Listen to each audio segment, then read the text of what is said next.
The Meridian Bridge had been built to last 500 years under normal conditions. Lieutenant Owen Harker was betting he could hold it for 2 hours under decidedly abnormal ones. He crouched behind the reinforced defensive position his engineering platoon had constructed over the past 8 hours.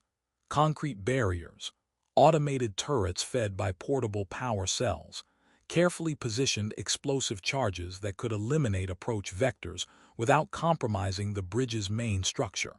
Standard military engineering, executed with the precision of someone who'd spent 6 years making sure things either stood up or came down exactly as planned. "All charges armed and ready, Lieutenant," Corporal Yash reported, his voice carrying the particular calm that combat engineers developed when working with enough explosives to crater a city block. "Bridge is rigged for full demolition on your signal. We can blow it and bring down the whole span in approximately 30 seconds. "Good work," Owen said, scanning the approach road where Krethani forces would appear any minute now. "Make sure everyone knows the detonation sequence. If I go down, someone needs to be able to trigger it." "Understood, sir." The Krethani Empire was coming. Had been coming for 3 months now, rolling across Sanctum IV with the methodical inevitability of a glacier. Overwhelming force applied with calculated precision. That was their doctrine. They'd been at war for 3 centuries and hadn't lost a major campaign in living memory. Sanctum IV was losing faster than the defense planners had projected. Main human forces were retreating toward the capital's fortifications, buying time for civilian evacuation. Owen's engineering platoon had one job: hold the Meridian Bridge long enough to plant demolition charges, then blow it and retreat with the rest of the defense forces. 2 hours. That was the projection. Hold for 2 hours, deny the Krethani a critical crossing, slow their advance long enough for the evacuation to gain a few more hours. Owen could do 2 hours. His platoon could do 2 hours. The Krethani appeared at hour 1, exactly as projected, light reconnaissance units probing the defenses, testing response patterns, gathering data for the main assault. Owen's automated turrets drove them back with precision fire. No casualties on either side yet, just testing. Hour 2 brought the first real assault. Krethani infantry, professional soldiers with equipment slightly more advanced than human standard. They came in coordinated waves, using combined arms tactics that would have overwhelmed a less prepared defensive position. Owen's platoon held. The defensive position was perfectly engineered for this exact scenario: overlapping fields of fire, hardened cover, fallback positions that allowed tactical retreat without sacrificing defensive capability. The Krethani pulled back after 30 minutes, regrouped, and hit them again with heavier weapons. Artillery started falling on the approaches, not on the bridge itself yet, probably saving that for when they'd secured the near side and could prevent demolition. Hour 3. Owen's platoon was down to 16 from the original 24. The wounded were being treated in the fallback position, still contributing fire when able.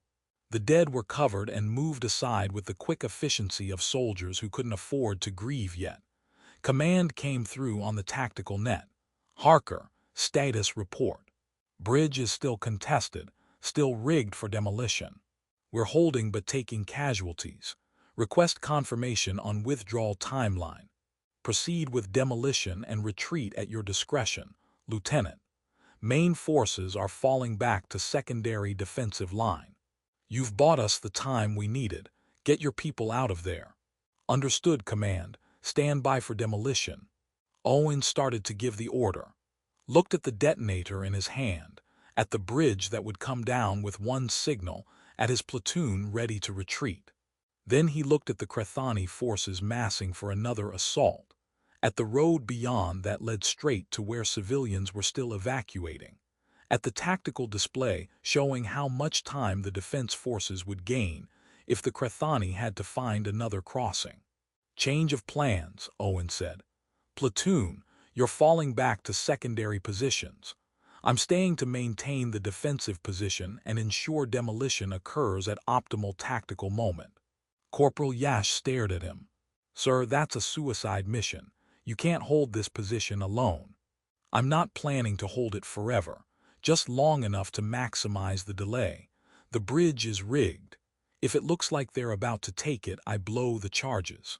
But every additional minute I can hold means more civilians reach safety." "Lieutenant." "That's an order, Corporal. Get the wounded back to command. Tell them I'm maintaining the position until demolition." His platoon retreated under protest, carrying their wounded, leaving Owen alone on the Meridian Bridge with enough firepower to stop a small army and enough explosives to erase the entire structure. Hour 4 began with Owen fighting alone against an enemy that should have overwhelmed him immediately. Should have. Didn't. War Commander Thel'kara was reviewing the daily operational reports when the Meridian Bridge situation escalated from tactical inconvenience to operational problem. "The bridge is still contested," she asked her tactical coordinator, certain she'd misheard the status update. "Yes, Commander. Our forces have attempted 3 major assaults over the past 4 hours. The human defensive position is proving remarkably resilient." Thel'kara pulled up the tactical display. The Meridian Bridge was a critical chokepoint. Taking it would cut hours off their advance to the capital. It should have been secured or destroyed within the first 2 hours of engagement. How many human defenders? Our initial assessment indicated a platoon strength element, approximately 20 to 30 soldiers. Current assessment. The coordinator hesitated. Current assessment indicates a single human defender. A single human has held that bridge for 4 hours against repeated assaults. Yes, Commander. The defensive position is exceptionally well engineered, and the defender appears to have expert knowledge of the bridge's structural vulnerabilities. They're using our own tactical predictability against us, positioning explosives and automated weapons to maximum effect. Thel'kara studied the casualty reports. Not catastrophic. The Krethani could absorb these losses easily, but significant enough to be concerning, especially given the source. What do we know about this defender? Human combat engineer, Lieutenant Owen Harker. Based on intercepted communications, he was ordered to retreat 4 hours ago. He refused. Current status suggests he's maintained the position alone, fighting with a combination of military equipment and improvised weapons salvaged from our casualties. He was ordered to retreat and refused. Thel'kara processed this through her understanding of human military culture, which was admittedly limited. Is this normal human behavior? Unknown, Commander. Human military doctrine emphasizes tactical flexibility and preservation of personnel. This appears to be individual initiative exceeding doctrinal guidelines. Hours 5 and 6 brought escalated Krethani response. Heavy armor, close air support, elite infantry units designed to crack hardened defensive positions. Owen held through all of it, adapting with a combination of engineering expertise and desperate creativity that kept the bridge contested. Thel'kara watched the reports accumulate with growing fascination and frustration. 1 human, 1 bridge, 6 hours. Hour 7, precision strikes that should have eliminated the defender only resulted in repositioning. The human was using the bridge's structure itself as cover, moving constantly, exploiting angles that Krethani doctrine hadn't accounted for. Hour 8. Krethani forces reported something that made Thel'kara reassess the entire situation. Their soldiers were becoming cautious. Not afraid exactly, Krethani warriors didn't fear individual enemies, but aware. The human on the bridge had become more than a tactical obstacle. He'd become a symbol of something the Krethani military hadn't encountered in their 3 centuries of conquest. Stubborn, irrational, absolutely unyielding human resistance. Hour 9. Reports filtered down that human forces were tracking the situation. Every soldier who'd retreated from the Meridian Bridge was following the battle, aware that their engineer was still fighting. Morale among human defenders was improving despite their losing campaign, inspired by proof that one human could hold against a galactic empire. This was no longer just a tactical problem. It was becoming a strategic one. Hour 10, Thel'kara made her decision. "Prepare my command transport. I'm going to the bridge." Her staff protested. War commanders didn't engage in tactical operations.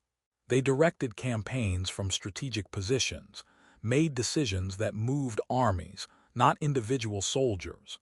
But Thel'kara understood something her staff didn't. This human had managed to do what entire species failed to accomplish.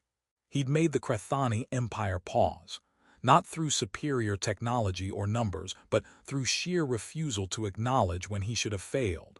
That deserved personal attention. Owen's hands were shaking from exhaustion and stimulant overuse. He'd stopped tracking time around hour 7, operating in a fog of adrenaline and training and stubborn refusal to fall down until his body absolutely forced the issue. The Krethani assault had paused, not retreated, just stopped. Owen used the lull to reload weapons, redistribute ammunition, and desperately try to remember which parts of the bridge structure were still providing adequate cover after 10 hours of being artillery practice. His tactical display was mostly non-functional, but the parts still working showed Krethani forces pulling back to a new position, not retreating to regroup for another assault, repositioning like they were making space for something. "Human defender," a voice came through on open channels. Female voice, carrying harmonics that Owen's translator implant rendered with formal authority. "I am War Commander Thel'kara of the Krethani Empire. You have fought with extraordinary skill and determination, but this is over. You cannot hold this position indefinitely. I'm offering you the opportunity to surrender with honor." Owen blinked at his communicator, trying to process this through his exhaustion. The Krethani War Commander, the leader of the entire invasion force, was personally contacting him. That was either very good or spectacularly bad. "With respect, Commander," Owen said, his voice rough from dehydration and 10 hours of combat, "I'm not interested in surrendering. I have a job to do and I'm not finished doing it. Your job was to delay us. You've delayed us for 10 hours, far beyond any reasonable tactical objective. Your forces have evacuated. Your mission is complete. Continued resistance serves no purpose. It serves the purpose of keeping you from crossing this bridge for as long as I can physically prevent it. That's the job. I'm doing the job." Silence on the channel. Owen used it to check the detonator, still functional, charges still armed. If this conversation was a distraction for a final assault, he'd blow the bridge and take as many Krethani with him as the explosives could catch. "Explain your logic, human. Your evacuation is complete. Your forces have withdrawn to defensible positions. Holding this bridge no longer serves military purpose. Why are you still here?" Owen laughed, the sound harsh and slightly unhinged. "Because every minute I hold this bridge is one more minute the people we're evacuating have to reach safety. Because watching the Krethani war machine stop at one human standing on one bridge means something to every soldier in our defense forces. Because I said I'd hold this position, and humans keep their word." "You're going to die here," Thel'kara stated plainly. "Probably, but I'm going to die having done my job as completely as I know how. That counts for something where I come from." More silence. Owen checked his ammunition, running critically low, checked his medical supplies, exhausted hours ago, checked the structural integrity of his defensive position, barely holding together, checked his resolve, still absolutely solid. "Your species is baffling," Thel'kara said finally. "You sacrifice unnecessarily, fight beyond tactical reason, refuse to acknowledge when you've lost." "We haven't lost," Owen replied. "I'm still standing. The bridge is still contested. You're talking to me instead of crossing. That's not losing, Commander. That's holding the line." Through his partially functional optics, Owen saw movement. A Krethani command transport approaching the bridge.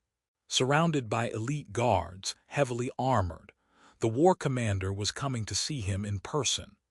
Owen readjusted his rifle grip, checked the detonator one more time. If this was going to end, it was going to end on his terms. War Commander Thel'kara stepped from her transport and finally saw the human who'd been holding the Meridian Bridge for 10 hours. He looked like he should have been dead 6 hours ago. His armor was scorched and breached in multiple places, held together with emergency sealant and what appeared to be salvaged Krethani equipment. His face was visible through a cracked helmet visor, human male, younger than she'd expected, features showing extreme exhaustion and dehydration. He was swaying slightly, maintaining combat stance through pure, well rather than physical capability. He also had his weapon trained steadily on her position, and his hand on what her tactical systems identified as a bridge demolition detonator. "Lieutenant Owen Harker," Thel'kara said, broadcasting openly so her forces and his could hear. "I wanted to see you before this ends." "Appreciate the personal touch, Commander," Owen replied. His voice was rough but steady. "Not many people get killed by enemy commanders personally. I'm not here to kill you. I'm here to understand you." "Nothing to understand. I'm a combat engineer doing my job. You're an invasion force trying to conquer my world. Pretty straightforward situation." Thel'kara gestured at the bridge, at the evidence of 10 hours of desperate combat. "This isn't straightforward. This is one human holding impossible ground through tactical skill and absolute refusal to acknowledge reality. I've conquered 17 worlds, Lieutenant. Commanded fleets that broke species who resisted the Empire. I've never encountered anything like this." "That's because you've been fighting people who knew when to quit," Owen said. "Humans are real bad at quitting. It's kind of our thing." "Elaborate." Owen swayed again, caught himself. "We're not the strongest species, not the smartest, not the most advanced. But we're really, really good at standing in places we shouldn't be able to stand and telling the universe to try harder. You want this bridge. You're going to have to take it from me, and that's going to cost you. It's already cost me. 10 hours, significant casualties, operational delays that cascade through my entire campaign timeline." Thel'kara studied the human carefully, but I'm beginning to understand that cost isn't just tactical, it's psychological. My soldiers are cautious now. They've learned that humans don't follow predictable patterns of when to fight and when to retreat. "Good, means I've done my job twice over. Why are you still here, Lieutenant Harker? The truth. Not tactical justification. Why are you standing on this bridge instead of retreating to safety when you had the opportunity?" Owen was quiet for a moment. When he spoke, his voice carried bone-deep conviction under the exhaustion. "Because someone had to. Because if I retreated when I had the chance, I'd spend the rest of my life knowing I could have held longer. Because there are people behind me, civilians, soldiers, families, who need every minute I can give them. And because—" He paused, searching for words, "because sometimes standing matters more than winning. Sometimes holding the line is the victory, even if you don't survive it." Thel'kara understood, finally. Not through Krethani military logic, but through something deeper, the recognition that different species found meaning in different ways. The Krethani conquered through overwhelming force. Humans endured through stubborn refusal to acknowledge impossibility. "If I withdraw my forces temporarily," Thel'kara said, "allow you to destroy this bridge and retreat to your lines with honor, would you accept that outcome?" Owen stared at her. "Are you seriously offering me a deal, Commander?" "I'm offering recognition that you've earned something rare, the respect of an enemy who doesn't normally offer it. You've held impossible ground through skill, determination, and refusal to accept reality's limitations. That deserves acknowledgement." "I appreciate that, I really do." Owen's grip on the detonator tightened. "But I'm an engineer, not a diplomat. I don't have authority to negotiate bridge demolition schedules with enemy commanders. I have orders that expired 6 hours ago, a defensive position that's barely standing, and responsibility for protecting people I'll never meet." What I do have is absolute certainty that if I leave this bridge standing, you'll cross it and threaten those people. Then we're at an impasse. Seems that way. Thel'kara made her decision. She ordered her forces to pull back 1 kilometer from the bridge, gave Owen a 2-hour window to destroy the bridge and retreat without interference. Her staff protested immediately over command channels. This violated tactical doctrine, gave up advantage they'd earned. Thel'kara overrode them all. This human has taught me something about my own species' limitations. We conquer through overwhelming force. We win through superior numbers and resources. But we've forgotten what it means to stand alone against impossible odds purely because standing matters. That's worth more than tactical advantage. That's worth studying. She broadcast to Owen one final time. You have 2 hours, Lieutenant Harker. Destroy your bridge. Rejoin your forces. Tell them that the Krethani Empire acknowledges strength that isn't measured in numbers or firepower. And know that, when we next meet in battle, I will remember the human who held the Meridian Bridge for 10 hours against my entire invasion force. Owen's response carried exhausted satisfaction. Thank you, Commander. I'll make sure they remember you too. The War Commander who understood that sometimes victory is measured in respect rather than casualties. Thel'kara watched from her command position as Owen triggered the demolition sequence 90 minutes later. The Meridian Bridge collapsed in a precisely controlled demolition that spoke to expert engineering even in extreme conditions. Her sensors tracked Owen's retreat, barely mobile, making his way back to human lines through sheer stubborn determination. He collapsed approximately 30 meters past the human defensive perimeter, finally allowing exhaustion and injuries to take him down now that his job was complete. The story spread through both human and Krethani forces within hours. Among humans, proof that one person holding the line could matter could change outcomes through pure refusal to yield. Among Krethani, disturbing recognition that conquest wasn't just about superior force. Sometimes the enemy refused to acknowledge when they'd lost, and that refusal changed everything. The war for Sanctum IV continued for another 3 months. Thel'kara prosecuted the campaign with the same tactical brilliance, but more cautiously, more aware that humans didn't follow predictable patterns. And among human forces, Owen's stand became a rallying point. If one engineer can hold a bridge for 10 hours against an empire, what can an entire species accomplish when they refuse to yield? 6 months after the Meridian Bridge, preliminary peace talks began. The Krethani Empire, for the first time in 3 centuries, agreed to negotiated settlement rather than absolute conquest. At the talks, Thel'kara requested Owen's presence specifically. He attended, still recovering from injuries sustained during his stand, walking with a slight limp that doctors said would be permanent. Lieutenant Harker, Thel'kara greeted him formally. Your bridge. Your respectful withdrawal, Owen replied, still not sure what to make of that. I learned something from you that day, about the difference between winning battles and understanding what you're fighting for. Thel'kara's expression carried something that might have been respect. The Krethani Empire conquers, but perhaps there's value in knowing when conquest costs more than it gains, when standing against us means something worth acknowledging. That's unexpectedly philosophical for a war commander. That's the result of one human making me question 3 centuries of unexamined doctrine. Owen smiled tiredly. Glad I could help, though next time maybe we could have that conversation without the 10 hours of being shot at. Agreed. Perhaps that's what these talks represent, recognition without requiring the bridge. Sometimes victory isn't measured in battles won or territory claimed. Sometimes it's measured in making your enemy pause, forcing them to recognize that strength comes in forms their doctrine never accounted for. Owen held the bridge. For 10 hours, one human made an empire pause and question itself. And that pause, that recognition, changed everything.